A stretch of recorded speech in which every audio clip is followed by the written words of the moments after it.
Chapter 50. Ahab's Boat and Crew. Fedallah. Who would have thought it, Flask? Cried Stubb, if I had but one leg you would not catch me in a boat, unless maybe to stop the plug hole with my timber toe. Oh. He's a wonderful old man. I don't think it's so strange, after all, on that account, said Flask. If his leg were off at the hip, now, it would be a different thing.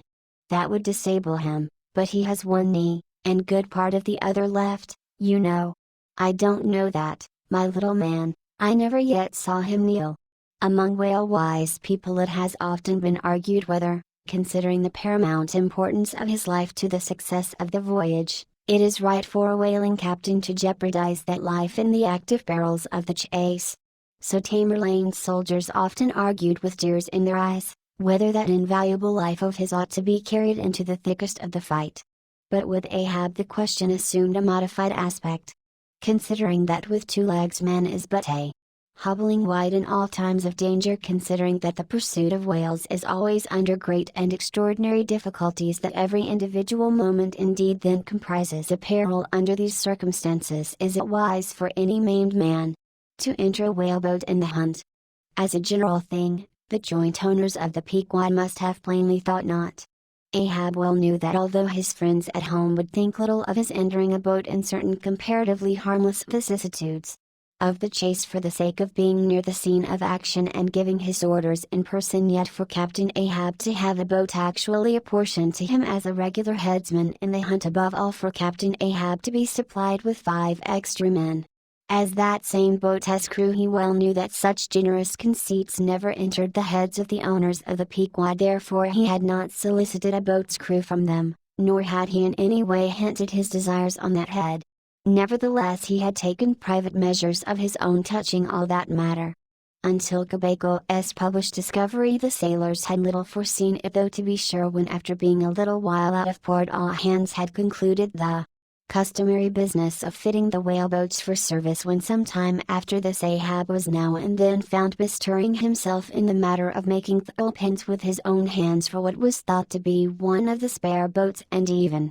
solicitously cutting the small wooden skewers which when the line is running out are pinned over the groove in the bow. When all this was observed in him, and particularly his solicitude in having an extra coat of sheathing in the bottom of the boat, as if to make it better withstand the pointed pressure of his ivory limb, and also the anxiety he evinced in exactly shaping the thigh-board or clumsy cleat as it is sometimes called, the horizontal piece in the boat's bow for bracing the knee against darting or stabbing at the whale, when it was observed how often he stood up in that boat with his solitary knee fixed in the semicircular depression in the cleat, and with the carpenter's chisel gouged out a little here and straightened it a little there, all these things I say had awakened much interest and curiosity at the time. But almost everybody supposed that this particular preparative heedfulness in Ahab must only be with a view to the ultimate chase of Moby Dick, for he had already revealed his intention to hunt that mortal monster in person. But such a supposition did by no means involve the remotest suspicion as to any boat's crew being assigned to that boat.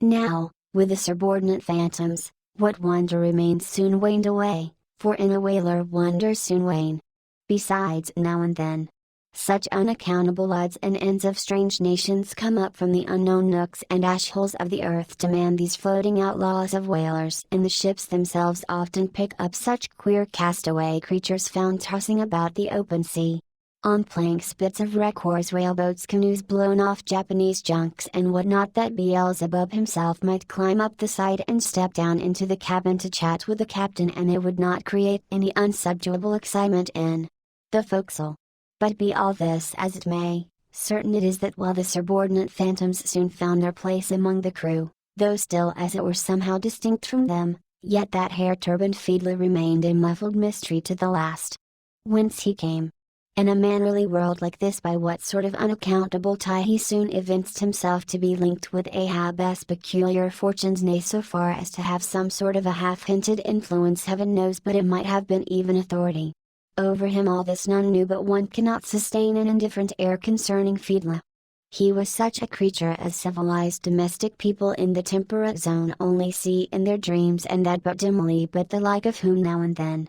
glide among the unchanging Asiatic communities, especially the Oriental Isles to the east of the continent, those insulated immemorial unalterable countries which even in these modern days still preserve much of the ghostly aboriginalness of Earth's primal generations, when the memory of the first man was a distinct recollection, and all men his descendants, unknowing whence he came, eyed each other as real phantoms and asked of the sun and the moon why they were created and to what end. When, though according to Genesis the angels indeed consorted with the daughters of men, the devils also, add the uncanonical rabbins, indulged in mundane amours,